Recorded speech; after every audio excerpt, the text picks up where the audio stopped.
जी मुख्यमंत्री। माननीय अध्यक्ष महोदय, मैं प्रस्ताव करता हूं कि हरियाणा सार्वजनिक दूध रोकथाम विधेयक 2025 पर तुरंत विचार किया जाए।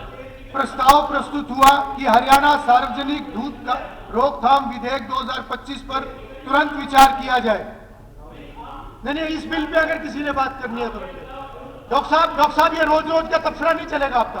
नहीं, आप लिमिट्स क्रॉस करते हो, आप लिमिट्स क्रॉस करते हो। नो, आप इस चेयर पे रहे हुए आप जानते हो, और उस समय में क्या होता था मैं भी जानता हूं। No, I will not let you. No, मेरे को सब मालूम है। इस बिल पे अगर किसी ने अपने विचार रखने हैं तो वो रखे। यस, आदित्य सुरजेवाला, चलिए आदित्य जी, आप अपनी बात रखिए। आदित्य जी प्लीज। माननीय स्पीकर साहब, सबसे पहले मैं मांग करूंगा, ये बिल बहुत जरूरी बिल है, पहली बार डिस्कशन पे आ रहा है। जैसे माननीय मुख्यमंत्री जी ने बोला, दूसरा बिल दूसरी बार आया है। प्लीज मुझे समय दिए जाए, क्योंकि मैंने अनेक और प्रांतों के पूरे भारत में और विदेश में भी ऐसे सिमिलर बिल पढ़ के आया हूं। वहां से कोई रिकमेंडेशन लेकर आया हूं तो मैं रखना चाहता हूं आज। स्पीकर सर, देखने में तो ये कानून का पर्पस और गोल बहुत अच्छा है, मैं भी मानता हूं, पूरी कांग्रेस पार्टी मानते हैं। लेकिन असल में अगर इस कानून को बड़ा ध्यान से पढ़ा जाए तो हरियाणा में एक दरवाजा खोल देता है सट्टाबाजी और ब्लैक मार्केट का लीगल सैंक्शन का। ये लॉ डीपली फ्लॉड है और ड्राफ्टिंग में ही इसकी अनेक दिक्कतें हैं। मैं ये आलोचना के लिए नहीं कह रहा, बल्कि यह मानता हूं कि अगर कहीं कमी है तो सरकार को उस पर दोबारा सोचकर उसे ठीक करना चाहिए, ताकि हमारे प्रदेश के लोगों के लिए जुआ, सट्टा व इस तरह के घर और पैसा लूटने वाली एक्टिविटीज को हम बंद कर पाए। स्पीकर सर, सबसे पहले मैं सरकार का ध्यान सेक्शन 2 सबसेक्शन H में गेमिंग की डेफिनेशन पर लाना चाहता हूं। गेमिंग की डेफिनेशन कहती है, gaming means playing game of chance using instrument of gambling और otherwise where any and all of the parties losing the game shall pay or forfeit some consideration, monetary or non-monetary, in favor of any of the other parties winning the game and shall not include game of skill.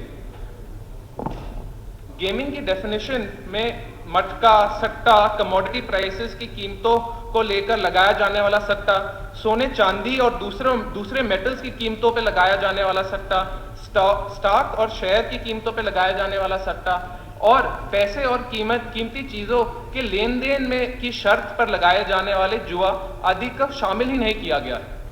इसी प्रकार instruments of gaming को कानून में define ही नहीं किया गया है, जैसे cards, dice, gaming tables, special gaming cloth और बोर्ड्स और एनी अदर सच आर्टिकल को इस डेफिनेशन में जोड़ना चाहिए।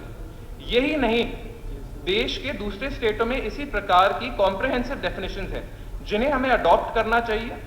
मैं तेलंगाना और आंध्र प्रदेश के कानून की कॉपी सदन के पटल पर रख चुका हूं, जिन्हें सरकार को जरूर पढ़ना चाहिए। स्पीकर सर, इस कानून में सबसे बड़ी कमी गेम ऑफ चांस तथा गेम ऑफ स्किल की डेफिनेशन को लेकर। सेक्शन 2 सबसेक्शन F में गेम ऑफ चांस की डेफिनेशन है तथा सेक्शन 2 सबसेक्शन G में गेम ऑफ स्किल की डेफिनेशन है। मैं यह पढ़कर एक बार आपको सुनाता हूं। Game of chance means any game where there is a preponderance of chance over skill. Game of skill means any game where there is a preponderance of skill over chance, which includes game where success depends principally upon the superior knowledge, training, attention, experience or adroitness of the player, despite there being an element of chance, provided that the state government may notify any game that to be included as a game of skill. मैं इस पे बाद में आऊंगा। हाँ, so section 2 subsection H में gaming की definition है। हाँ, तो ये पढ़ दिया मैंने। गेमिंग यानी जुए की परिभाषा में शामिल किया जाना चाहिए इस गेम ऑफ चांस में, और गेम ऑफ स्किल की पूरी तरह से जुआ या सट्टा की परिभाषा से छूट मिल जानी चाहिए। यही असली कैच है। मैं आपको समझाता हूँ स्पीकर साहब, क्योंकि आप जानते ही है कि गेम ऑफ चांस और गेम ऑफ स्किल में असली अंतर क्या होता है। क्या सरकार ये नहीं जानती कि आज तक कोई कोर्ट भी गेम ऑफ स्किल की डेफिनेशन का ऑब्जेक्टिव क्राइटेरिया नहीं बना पाया है? देश के सुप्रीम कोर्ट और हाई कोर्ट्स ने हर अलग अलग गेम को पर अलग अलग निर्णय दिया है, तो फिर आप इस डेफिनेशन को कौन से जुए और सट्टे पे अपराध की डेफिनेशन निकालेंगे? अब मैं कोर्ट के डिसीजंस के मुताबिक कोई एग्जाम्पल देना चाहता हूँ। कैसीनो को गेम ऑफ चांस कहा गया है। पोकर पर यह विवाद है कि गेम ऑफ चांस है या game of skill. Gujarat high court ने तो कह दिया गेम ऑफ चांस है, इलाहाबाद हाईकोर्ट ने कह दिया गेम ऑफ स्किल है। बिंगो तथा बैटिंग को तो गेम ऑफ चांस बता दिया गया कोर्ट ने, पर हॉर्स रेसिंग को game of skill. Fantasy sports को पंजाब व हरियाणा हाईकोर्ट ने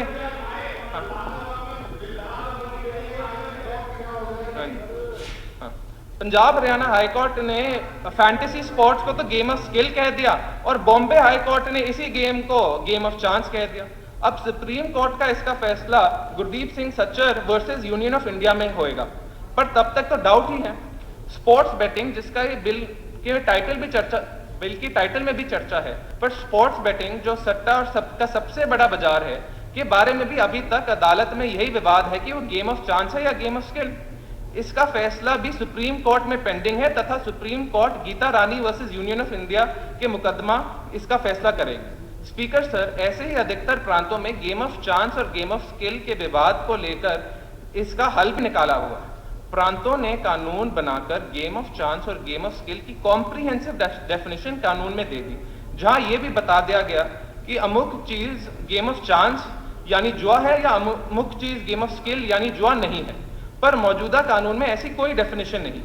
अधिकतर प्रांतों ने गेम ऑफ चांस या गेम ऑफ स्किल दोनों ही किस्म की गेमिंग की रजिस्ट्रेशन को कंपलसरी कर दिया ताकि प्रॉपर रेगुलेशन भी हो और हेराफेरी भी ना किया जाए। उदाहरण के तौर में नागालैंड के कानून में गेम ऑफ स्किल के लिए लाइसेंस अनिवार्य है। सिक्किम के कानून में गेम ऑफ स्किल हो या गेम ऑफ चांस हो, दोनों में ही लाइसेंस अनिवार्य है। नागालैंड में तो बकायदा ऑपरेटर्स द्वारा जिन गेम के लिए लाइसेंस चाहिए उसके कुछ उदाहरण भी दे देता हूं मैं।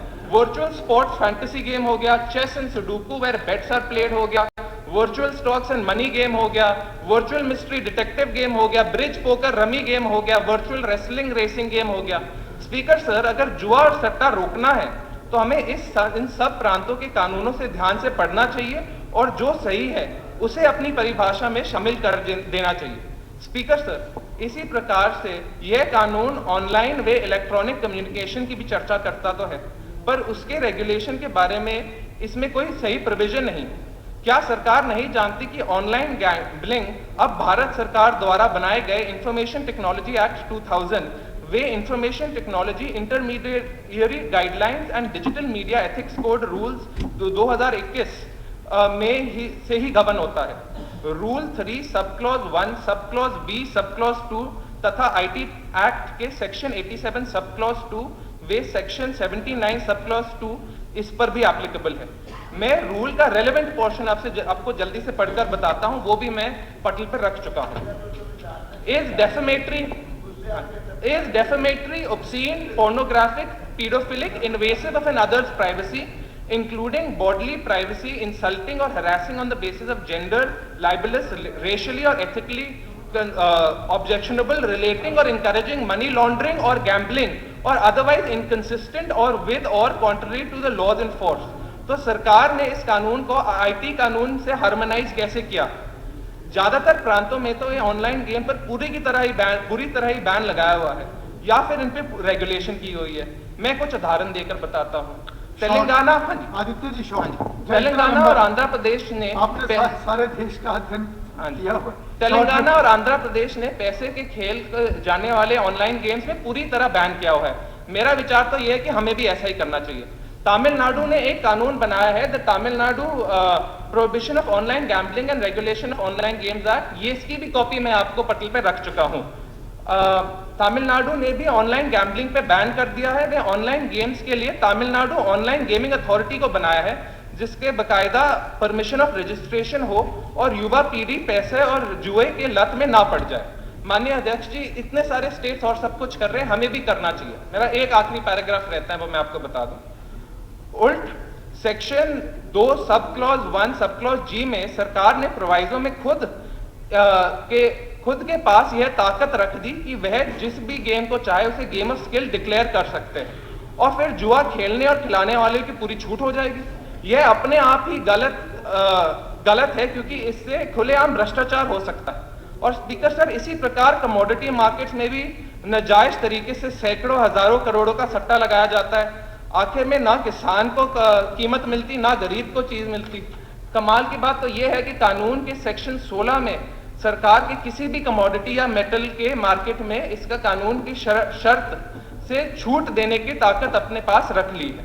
स्पीकर सर, मैं तो यही विनती कर सकता हूं कि हमने देख लिया कैसे इतने साले और प्रांत इस बिल पे इतनी चर्चा करके इतनी अच्छी तरह रेगुलेटरी बॉडी बनाई है। मैं विनती करता हूं कि ये हमारी बिल भी सिलेक्ट कमेटी को रेफर की जाए कि हम अपने स्टेट में भी जुआ, सट्टाबाजी और सबको खत्म करें और ये बिल्कुल फूल प्रूफ नियम बनाए। शुक्रिया। और कोई मेंबर इसमें?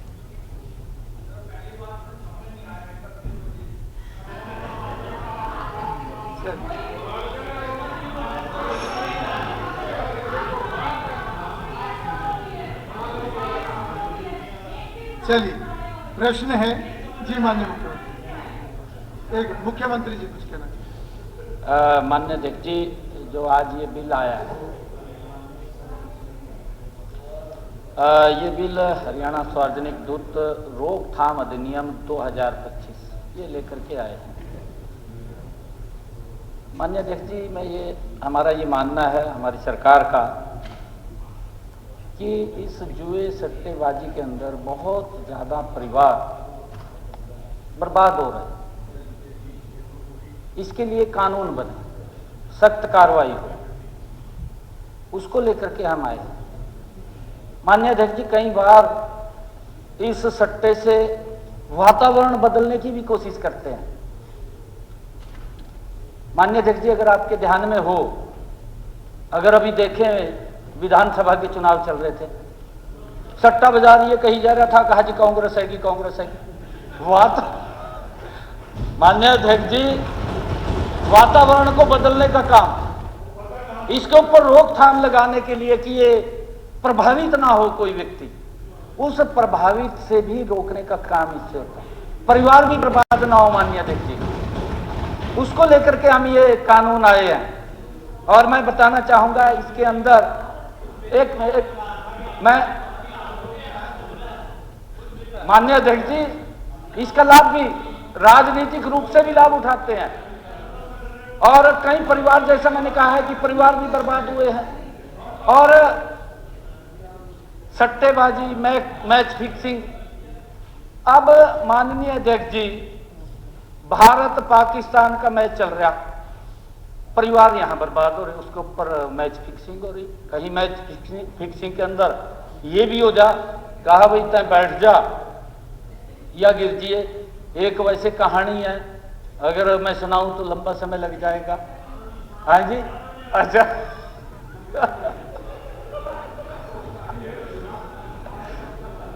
चाहे मैच फिक्सिंग है या स्पॉट फिक्सिंग है, इसमें ये शामिल है। इनकी रोकथाम के लिए ये बिल लाया गया है।